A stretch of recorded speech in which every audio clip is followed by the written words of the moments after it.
খবরে সন্তোষপুরে এটিএম এ জালিয়াতি, দুই ব্যক্তির ব্যাংক অ্যাকাউন্ট থেকে টাকা গায়েব। পুলিশের দাবি, এটিএম এ একটি যন্ত্র বসিয়ে প্রতারণায় ফাঁদ পাতা হয়, বদলে দেওয়া হয় কিয়স্কের ভিতর লেখা টোল ফ্রি নম্বর। এটিএম এর সিসি ক্যামেরায় ধরা পড়েছে এই ছবি।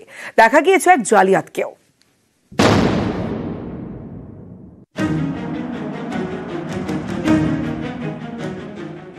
কলকাতার সার্ভে পার্ক থানা এলাকার সন্তোষপুর, এখানে একটি রাষ্ট্রায়ত্ত সংস্থার এটিএম এ জালিয়াতি, কয়েক লক্ষ টাকা গায়েব।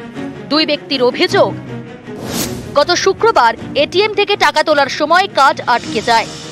তখন কিয়স্কের ভিতর লেখা টোল ফ্রি নম্বরে ফোন করেন। তাদের বলা হয় এটিএম এ পিন দিতে। সেই মতো তারা 4 সংখ্যার নম্বর টেপেন। এরপরই ব্যাংক অ্যাকাউন্ট থেকে দফায় দফায় টাকা গায়েব। এটিএম ইউজ করার পরে আমার কার্ডটা এটিএম এ আটকে যায়। ওখানে যে টোল ফ্রি নাম্বারটা দেওয়া ছিল, আমি টোল ফ্রি নাম্বারে কল করি, তো ওর ইন্ট্রোডাকশন অনুযায়ী যেরকম বলে ওরা, ওখান থেকে আমি সেরকম একটা 033 দিয়ে 2বার ক্যান্সেল করতে বলে, তারপর দেন পিন কোড দিয়ে ক্যান্সেল করে দিতে বলে। দেন বলে যে তো এখন তো কোনো স্টাফ নেই, আপনি মর্নিং এ এসে কার্ডটা নিয়ে যাবেন।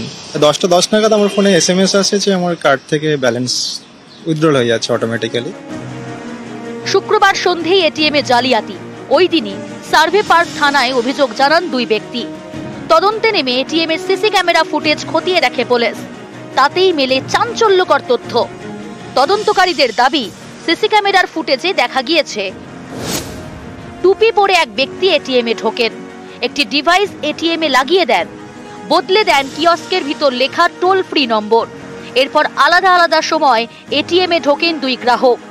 এটিএম এ কার্ড ঢোকাতেই তা আটকে যায়। তারা বেরিয়ে যাওয়ার পর এটিএম থেকে খুলে নেওয়া হয় ডিভাইস। এটিএম এ নিরাপত্তারক্ষী নাই থাকতে পারেন, কিন্তু টোল ফ্রি নম্বর বদলানো হলো কিভাবে এটিএম এ যন্ত্র লাগিয়ে দেওয়া হলো? এসব রুখতেই নজরদারি কোথায়? গ্রাহকদের জমানো টাকার সুরক্ষা তাহলে কতটুকু?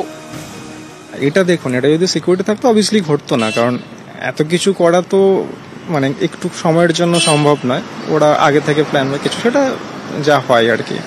তো এখন হয়ে গেছে, তো ওরা বলেছে যে ওটা ইন্ট্রোডাকশন ওরা স্পেশালি করছে ওটাকে। না, ব্যাংক থেকে কিছু নেই, ওরা বললো যা করবে পুলিশ করবে।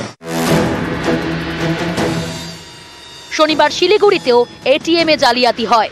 এটিএম এ টাকা তুলতে যান প্রসেনজিৎ চক্রবর্তী নামে এক ব্যক্তি। এখানেও সেই একই ঘটনা।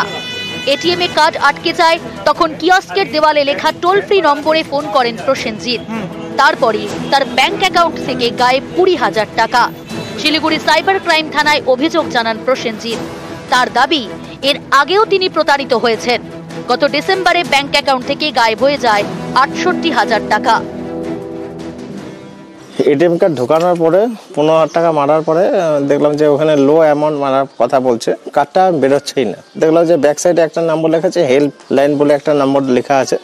ওখানে যখন কন্ট্যাক্ট করে বলে যে হ্যাঁ, এই মেশিনটাতে একটু সার্ভারে একটু প্রবলেম আছে, 10,000 করে 2বার ট্রানজাকশন হয়ে গেছে।